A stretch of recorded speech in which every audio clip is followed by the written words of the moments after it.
So Ellie asked me a question. She wants to know if she should be using a slow feeder to feed her dog. And this is not a daft question. Lots of dogs eat super, super fast, and it's not good for them when they do that. It's not good for their digestion. It's not good for their stomach. There's lots of good reasons why it's better for dogs to slow down when they're eating. A slow feeder is probably an obvious option, but there are some circumstances in which I would not advise using a slow feeder. So if your dog is prone to frustration, if he gets annoyed by being restrained on a lead, if he doesn't like being kept inside a room, if he won't be kept inside a crate, you'll know because he'll protest whenever you shut a door on him and he's behind the door and you're on the other side of the door. Any kind of frustrated behavior, if he feels like sometimes he has tantrums, if he jumps at you and grabs at your hands, then this is a dog that really is not going to cope well with a slow feeder. A slow feeder makes it very difficult for them to get to their food, so it's a barrier for them, and that will mean then that as they pick through all of the gaps or the grooves in their slow feeder, they'll become more and more frustrated.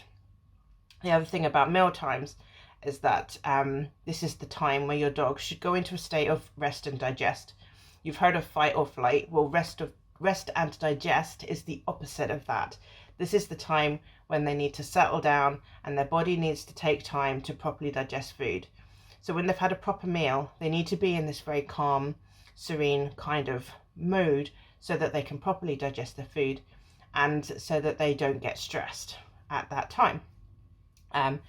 If they are fighting for their food, if they're getting frustrated, then they're going to be in the fight or flight mode, which is not good for digestion either. So for that dog, a slow feeder would not be a great option, but there are other options for them. So you can scatter feed. So that's the food just spread out over a large space. So they have to work their way around and collect it all up. This is a great option for a dog that has that is eating too fast, because it still slows them down, but without putting barriers in their way. It's not going to make them frustrated. If your dog's very chilled out though, very calm most of the day, and this is the only thing in their life, they just eat too fast and it's just bad for them, then a slow feed is going to be a great option.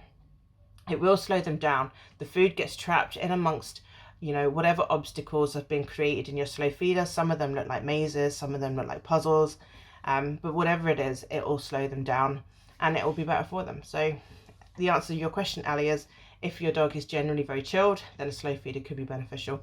If not, try options like scatter feeding. If you have a question that you want to ask me about your dog, and I can answer it on a video here, then pop it in the comments or let me know, and maybe I'll be answering your question next time. Take care. Bye bye.